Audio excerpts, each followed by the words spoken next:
हाँ भाई, आज की क्लास में आपका फिर से स्वागत है। आज हम डिस्कस करेंगे बुनियादी संरचना का पार्ट 3। पिछले लेक्चर में हमने बात कर ली थी कि भाई सोलर जो एनर्जी है उसके बारे में, कि राजस्थान में सोलर एनर्जी की क्या स्थिति है, साथ के साथ कहाँ कौन कौन से प्लांट लगाए गए हैं। आज उसी का नेक्स्ट पार्ट है, तो देखते हैं बुनियादी संरचना का पार्ट 3। तो अक्षय ऊर्जा की बात कर रहे थे, सोलर एनर्जी की बात कर रहे थे अपन। तो उसमें सबसे पहला आज का बिंदु है हमारा, वो है रेस्को मोड पे। देखो, RESCO renewable energy service company, यानी रेस्को, यहाँ समझो, renewable energy service company RESCO. RESCO mode पर रूफटॉप योजना। अब यहाँ इसको थोड़ा सा समझो, रेस्को मोड होता क्या है। देखो, रिन्यूएबल एनर्जी सर्विस कंपनी एक कंपनी है जो रूफटॉप जो सोलर प्लांट है वो लगाती है। ठीक है, उसका काम है केवल सोलर प्लांट लगाना। लेकिन अब उपभोक्ता है, जो वाणिज्यिक हो, व्यावसायिक हो या व्यक्तिगत हो, वो उसको यूज करता है। और उसका रेस्को के साथ जो कॉन्ट्रैक्ट हुआ है कि भाई ये कितने रुपए प्रति यूनिट की दर से आप बिजली हमें दोगे, उस दर से वो भुगतान करता रहता है। तो ये रेस्को मोड होता है। तो यहाँ समझिए, RRECL Rajasthan renewable energy corporation limited द्वारा रेस्को मोड के तहत राजकीय भवनों पर रूफटॉप सौर ऊर्जा संयंत्र स्थापना का क्रियान्वयन किया जा रहा है। अब यहाँ दो तीन चीज समझिए। सबसे पहले तो कंपनी कौन सी है, RRECL, और इसने किससे करवाया है रूफटॉप सोलर प्लांट स्टेब्लिश, वो किया है रेस्को से। ये किससे करवाया है, रेस्को से। यानी RRECL तो कंपनी है और रेस्को कॉन्ट्रैक्ट करती है उपभोक्ताओं से। क्लियर है। आगे देखिए, 1.2 मेगावाट क्षमता के संयंत्र स्थापित किए जा चुके हैं। तो renewable energy service company RESCO mode rooftop solar योजना। ठीक है। आगे देखिए, हाइब्रिड वार्षिकी model, HAM, hybrid annuity model. ये हैम क्या है, देखिए, राजस्थान सरकार हैम के तहत सरकारी भवनों को rooftop solar, RTS rooftop solar स्थापित कर रही है। क्रियान्वयन करने वाली कंपनी कौन सी है, RRECL। क्लियर है। ओके। 29 जुलाई 2024 को राज्य सरकार ने सरकारी उपक्रमों, अब यहाँ ध्यान रखना, एक तो वो भी सरकारी भवन या उपक्रम है और ये भी सरकारी भवन और उपक्रम है, दोनों का ध्यान रखना, के भवनों पर 1000 megawatt grid connected rooftop solar परियोजनाओं के डिजाइन, आपूर्ति, निर्माण, परीक्षण, कमीशनिंग और 25 वर्षों के तहत संचालन व रखरखाव के लिए बोली आमंत्रित की है। अब यहाँ दोनों को समझो आप, कि ये सीधे के सीधे, जैसे कोई भवन है, सरकारी भवन, उसकी छत पर इंस्टॉल किए जाएंगे। लेकिन ये छत पर इंस्टॉल किए जाएंगे लेकिन ग्रिड से कनेक्टेड होंगे। आसपास कोई ग्रिड होगा, उस ग्रिड से कनेक्टेड होंगे। तो यह ध्यान रखना, 1000 megawatt grid connected rooftop solar परियोजना है। ये दोनों चीजें आपको ध्यान रखनी है। क्लियर है। ओके, आगे देखते हैं नेक्स्ट,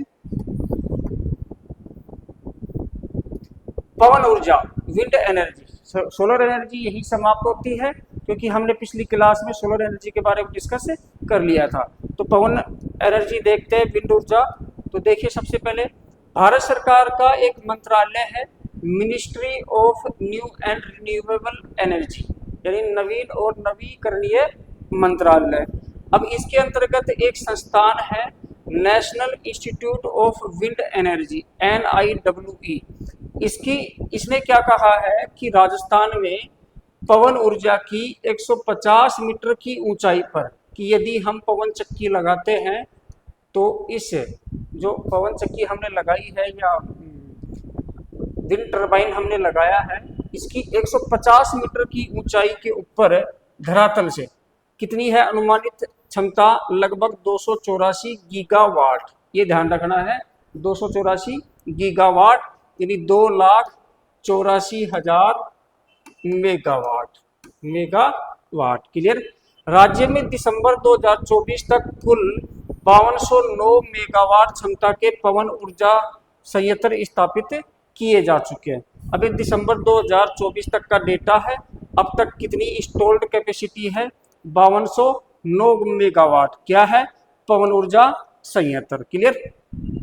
दिसंबर 2024 तक 1690 मेगावाट हाइब्रिड एनर्जी क्षमता चालू है। अब इस 1690 में से 867 मेगावाट वो क्या है, विंड एनर्जी है। अब यहाँ ध्यान रखना, ये विंड एनर्जी है, इसमें 867 कौन सी है, ये वाली, जिसको क्या कहेंगे, हाइब्रिड एनर्जी। इसमें सौर ऊर्जा और पवन ऊर्जा दोनों के संयंत्र एक साथ लगाए गए हैं। क्लियर। अब बात करते हैं बायोमास ऊर्जा या जैविक द्रव्य ऊर्जा। अब इसमें क्या है, ध्यान से समझो कि ये बायोमास ऊर्जा है, इसके राजस्थान में सोर्स क्या क्या है। एक तो सरसों की तूड़ी है, एक विलायती बबूल है, इसके अलावा और क्या क्या होते हैं, देख तो एक तो है चावल की भूसी,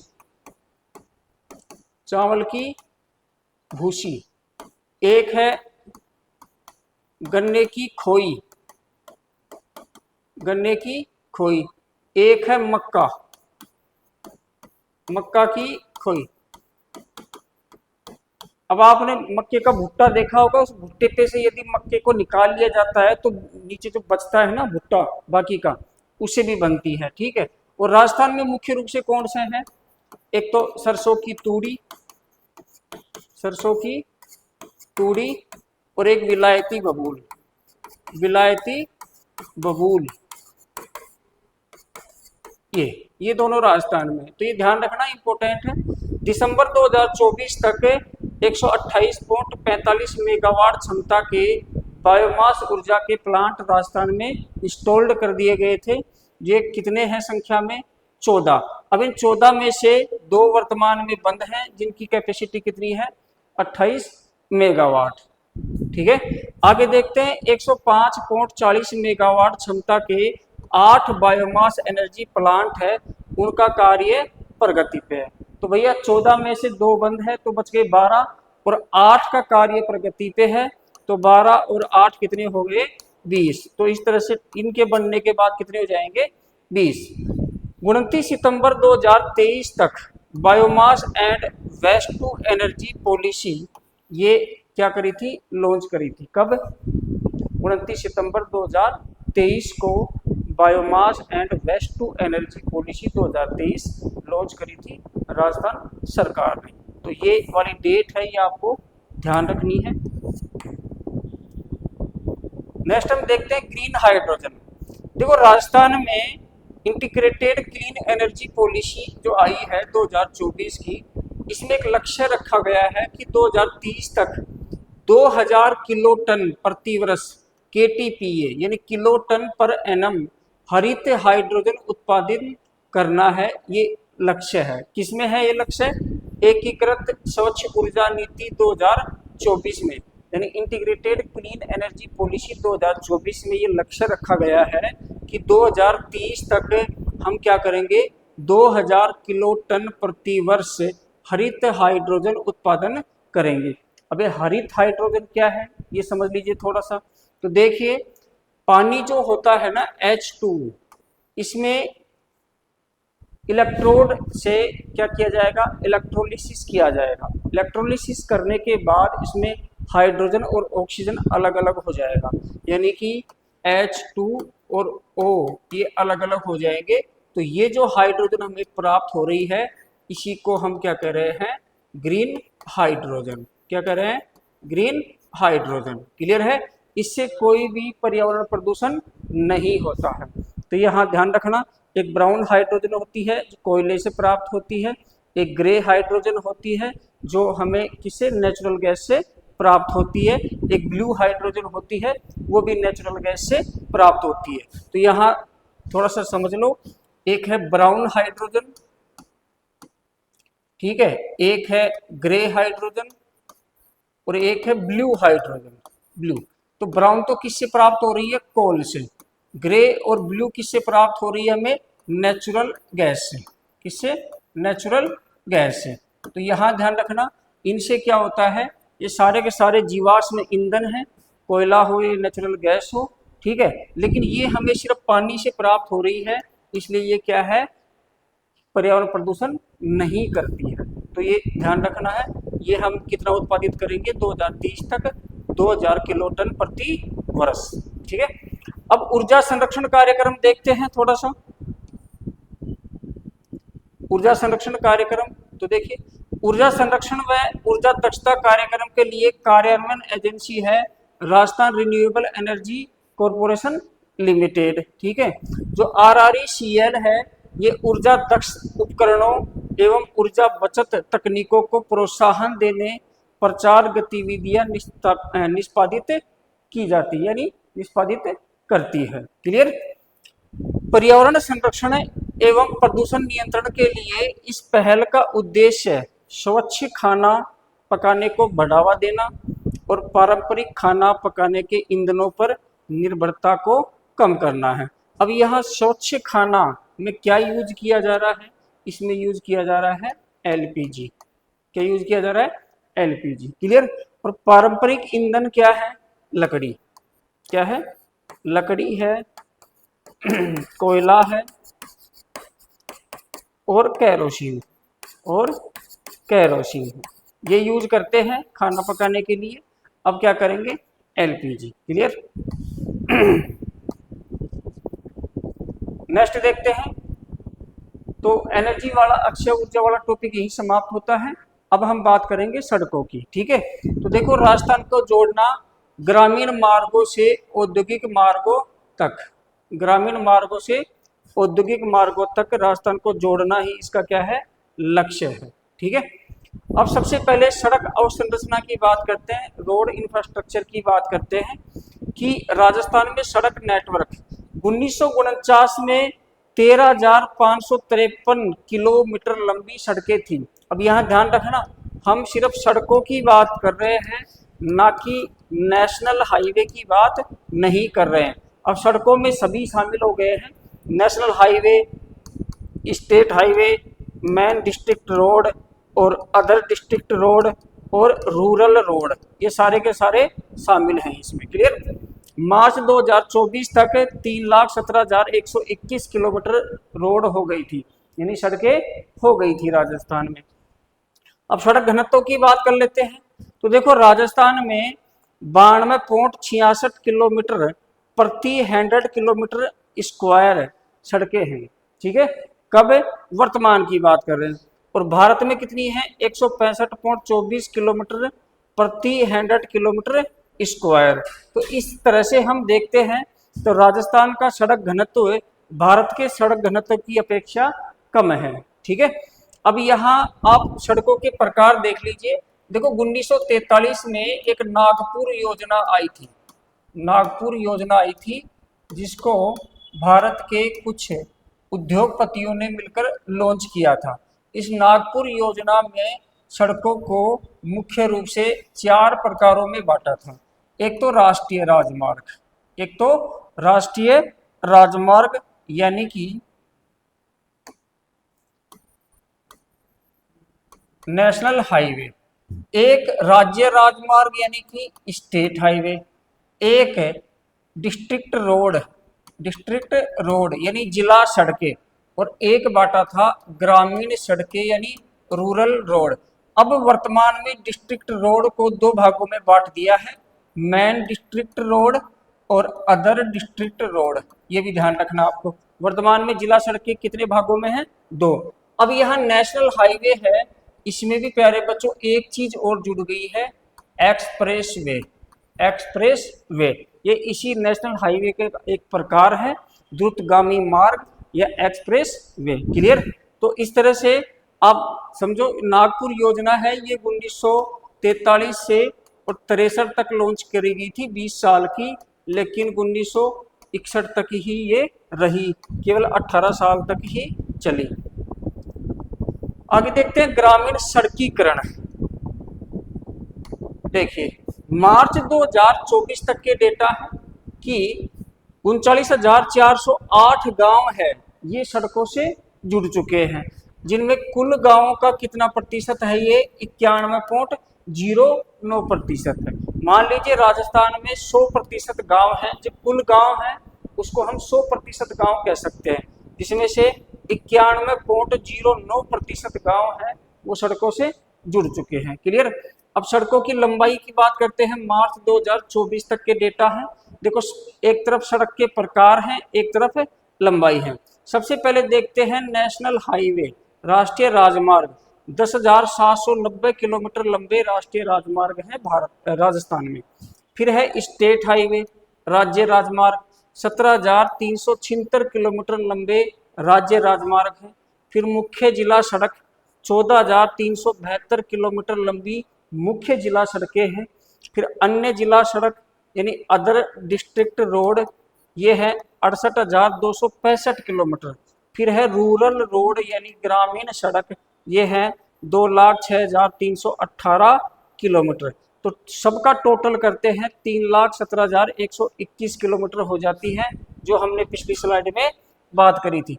अब यहाँ देखो राजस्थान में जो कुल रोड है, कुल सड़कें हैं, उसमें सर्वाधिक कौन सी है? तो सर्वाधिक है प्यारे बच्चों ग्रामीण सड़कें।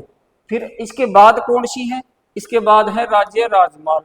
उसके बाद कौन सी है? उसके बाद है मुख्य जिला सड़कें, ठीक है, अन्य जिला सड़कें। फिर तीसरे पे है, ये पहले पे है, ये दूसरे पे है, फिर ये तीसरे पे है, और ये चौथे पे है, और ये पांचवे पे है। तो एक क्रम है घटता हुआ, इसका आपको ध्यान रखना है। नेक्स्ट देखते हैं राज्य में 31 मार्च 2024 तक विभिन्न सड़कों की लंबाई। तो ये अभी हमने पिछली स्लाइड में बात कर ली है कि सबसे ज़्यादा है 2,06,318 किलोमीटर ग्रामीण सड़कें। क्या है? ग्रामीण सड़कें हैं, रूरल रोड हैं। फिर है क्या? अन्य जिला सड़क। फिर क्या है? Other district road. फिर क्या है? फिर है राज्य राजमार्ग। फिर तीसरा क्या है? राज्य राजमार्ग, स्टेट हाईवे। फिर चौथा क्या है? मुख्य जिला सड़क यानी मेन डिस्ट्रिक्ट रोड। और फिर पांचवा क्या है? सबसे कम क्या है? National highway. तो ये ध्यान रखना, पहला, दूसरा, तीसरा, चौथा और पांचवा, एक पांचों के पांचों क्रम आपको ध्यान रखने हैं।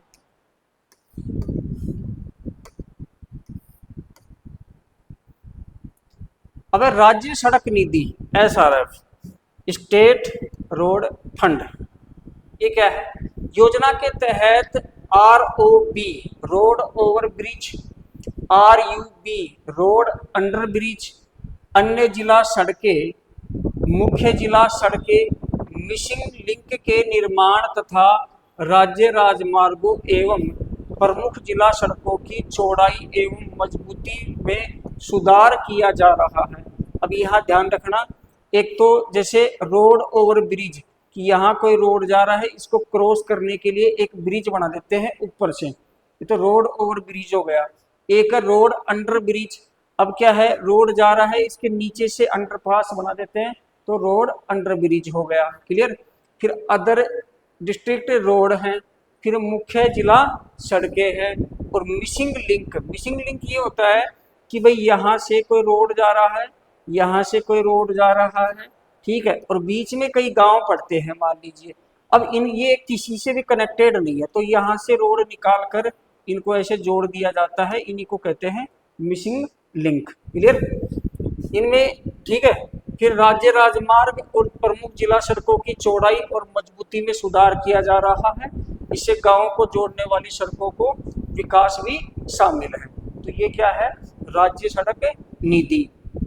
अब केंद्रीय आधारभूत सड़क निधि CRIF, ठीक है, 100% भारत सरकार द्वारा वित्त पोषण है। कल तो ये ध्यान रखना आपको कि 100% इसमें फंड कौन दे रहा है?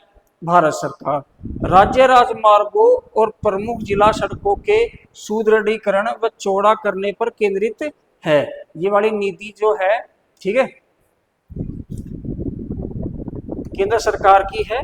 और ये दो चीजें हैं, ध्यान रखना, राज्य राजमार्ग है, स्टेट हाईवे है, और प्रमुख जिला सड़कें हैं। इनको मजबूत करने और चौड़ाईकरण करने के लिए ये वित्त पोषित करती है।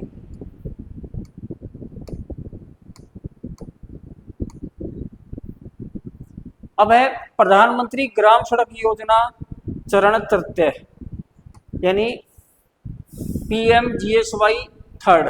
अब देखो 8662.50 किलोमीटर ग्रामीण सड़कों को उन्नयन हेतु चयन किया गया है। और ये कार्य कौन कर रहा है भाई? ग्रामीण विकास मंत्रालय। आपसे प्रीलिम्स में सीधा सीधा पूछा जा सकता है कि भाई प्रधानमंत्री ग्राम सड़क योजना का क्रियान्वयन कौन कर रहा है? ग्राम विकास मंत्रालय कर रहा है। क्लियर। अब है पीएम जनमन योजना। देखिए 12 जिले में 38 बिना सड़क से जुड़ी हुई बस्तियों को सड़क सुविधा से जोड़ने हेतु 98.69 किलोमीटर नई सड़कों का निर्माण किया जाएगा। अब पीएम जनमन योजना केंद्र सरकार की योजना है। इसमें ये किया गया है कि जो आदिवासी बाहुल्य क्षेत्र है, आदिवासी बाहुल्य क्षेत्र है, ये जो ऐसे क्षेत्र जो आज तक मुख्य सड़कों से जुड़े हुए नहीं हैं या वहाँ पर जहाँ सड़कीकरण नहीं हुआ है, वहाँ सड़क बनाने के लिए पीएम जनमन योजना लॉन्च की गई है। और इसके तहत 12 जिले में जो शहरिया क्षेत्र है, शहरिया क्षेत्र है, जो किशनगंज एंड शाहबाद जो तहसीलें हैं, वहाँ पर क्या बनाए जाएंगी? 38 ऐसी बस्तियां हैं जो सड़कों से कनेक्टेड नहीं है, वहाँ पर 98.69 किलोमीटर नई सड़कों का निर्माण किया जाएगा। अगर राजस्थान राज्य राजमार्ग निवेश कार्यक्रम, देखो सड़कों से संबंधित या रोड इंफ्रा से संबंधित ये इंपोर्टेंट एक कार्यक्रम है। इसका परियोजना का पार्ट 2 हम पढ़ेंगे। तो देखिए इसकी लागत है 2617.4 करोड़ रुपए, 2617.04 करोड़ रुपए है। इसमें एडीबी एशियन डेवलपमेंट बैंक ने 1310.81 करोड़ रुपए फंडिंग करी है और शेष जो है फंड वो राज्य सरकार प्रोवाइड करवाती है इस कार्यक्रम में। इसका उद्देश्य है 754 किलोमीटर राज्य राजमार्गों एवं मुख्य जिला सड़कों पर परिवहन दक्षता में सुधार करना, यानी टूट फूट मरम्मत करना, चौड़ाईकरण करना, मजबूतीकरण करना, ये सारे काम इस परियोजना के तहत किए जाते हैं। फिर राजस्थान राज्य राजमार्ग निवेश कार्यक्रम परियोजना 3, ये 2 थी, ये 3 है। अब इसमें भी फंडिंग कौन दे रहा है? एशियाई विकास बैंक यानी कि एडीबी, एशियन डेवलपमेंट बैंक। ठीक है। 290 किलोमीटर राज्य राजमार्गों एवं मुख्य जिला सड़कों पर परिवहन दक्षता में सुधार किया जाएगा। इसमें 754 किलोमीटर है, इसमें 290 किलोमीटर है। फंडिंग वही है, कितनी किसने करी है? एशियाई डेवलपमेंट बैंक ने। क्लियर। नेक्स्ट देखते हैं, सार्वजनिक निर्माण विभाग के साथ राष्ट्रीय राजमार्ग इंजीनियरिंग प्रोक्योरमेंट और construction mode NHEPC, engineering procurement and construction mode. अब देखो 7444.49 करोड़ की लागत वाली 52 परियोजनाएं प्रगति पर हैं, जिनमें से 7 परियोजनाएं पूर्ण हो चुकी है। तो आपको ध्यान रखना कि सार्वजनिक निर्माण विभाग यानी कि PWD, पब्लिक वर्क्स डिपार्टमेंट, इसके साथ किसने किया है? नेशनल हाईवे का क्या है? Engineering procurement and construction mode EPC, जिसमें 7444.49 करोड़ रुपए की लागत वाली 52 परियोजनाएं प्रगति पे हैं, जिसमें से 7 का क्या हो चुका है? पूर्णता प्राप्त कर चुकी है, कंप्लीट हो चुकी है। अब नेशनल हाईवे NHAI की कार्य प्रगति रिपोर्ट है 2024-25 की। देखो NHDP जो है नेशनल हाईवे डेवलपमेंट प्रोग्राम, ये 1998 में अटल बिहारी वाजपेयी जी ने चलाई थी। एवं भारतमाला परियोजना, अब ये भारतमाला परियोजना क्या है कि जो भारत के वो वाले राज्य है जो किसी न किसी देश से सीमा बनाते हैं। मान लीजिए भारत है और भारत के 16 राज्य प्लस 2 केंद्र शासित प्रदेश वो अंतर्राष्ट्रीय सीमा बनाते हैं। यहाँ गुजरात, राजस्थान, पंजाब, फिर ये जम्मू कश्मीर, फिर लद्दाख, फिर हिमाचल प्रदेश, उत्तराखंड, फिर यूपी, फिर बिहार, फिर इधर सिक्किम, फिर असम, अरुणाचल प्रदेश, नागालैंड, मणिपुर, मिजोरम, त्रिपुरा, फिर मेघालय, पश्चिमी बंगाल, ऐसे मिला के 16 तो राज्य हो गए और जम्मू कश्मीर और लद्दाख 2 यूटी हो गई। ये सब को यहाँ सीमा के आसपास वाले क्षेत्रों में क्या है, उच्च दक्षता वाले राष्ट्रीय राजमार्गों का निर्माण करना ही भारतमाला परियोजना है, ताकि यहाँ पर आर्मी की और सिविलियंस की पहुंच आसान की जा सके। ठीक है, इसके अंतर्गत 16 कार्य हैं जो क्या है 845.32 किलोमीटर लंबाई के हैं और इनकी लागत है 15,920 करोड़ रुपए है। इन 16 में से 5 पूर्ण हो चुके हैं और 11 प्रगति पे हैं। फिर एक है Delhi Vadodara greenfield express way. ठीक है, दिल्ली से वडोदरा तक, वडोदरा कहाँ है, गुजरात, एक ग्रीनफील्ड एक्सप्रेस वे बनेगा जो बिल्कुल नई भूमि पे बनेगा। ये ब्राउन फील्ड नहीं है, ग्रीनफील्ड है, खाली जमीन पर बनेगा। क्लियर है, नया बिल्कुल। फिर है अमृतसर जामनगर आर्थिक गलियारा। देखो अमृतसर पंजाब में है, अमृतसर तो कहाँ है, पंजाब में।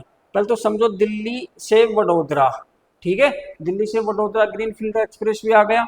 अब दिल्ली से और कौन कौन से हैं, एक तो दिल्ली से मुंबई चेन्नई तक कौन सा जा रहा है अपना, NH 48। फिर दिल्ली श्रीनगर से और कन्याकुमारी दिल्ली होते हुए और अपना कहाँ से जाता है, ये धौलपुर से NH 44, ये कन्याकुमारी तक जा रहा है। फिर दिल्ली मुंबई एक्सप्रेस वे जा रहा है जो अलवर से होते हुए बूंदी होते हुए जा रहा है। फिर अब एक नया आ गया दिल्ली से, और कहाँ जाएगा ये, वडोदरा। अभी दिल्ली से वडोदरा जाएगा तो यहीं से जाएगा ये जो NH 48 है, इसके 10-15 किलोमीटर वेस्ट साइड से। ठीक है, अब एक आ गया अमृतसर जामनगर आर्थिक गलियारा। जो अमृतसर कहाँ है, पंजाब में, और जामनगर कहाँ है, गुजरात में। तो ये इकोनॉमिक कॉरिडोर है, इसके तहत भी रोड इंफ्रा है वो डेवलप होगा। तो इस तरह से आज का जो हमारा टॉपिक है वो कंप्लीट होता है। आज के टॉपिक में इतना ही। उम्मीद करता हूँ आपने बहुत सी नई चीज़ें सीखी होंगी।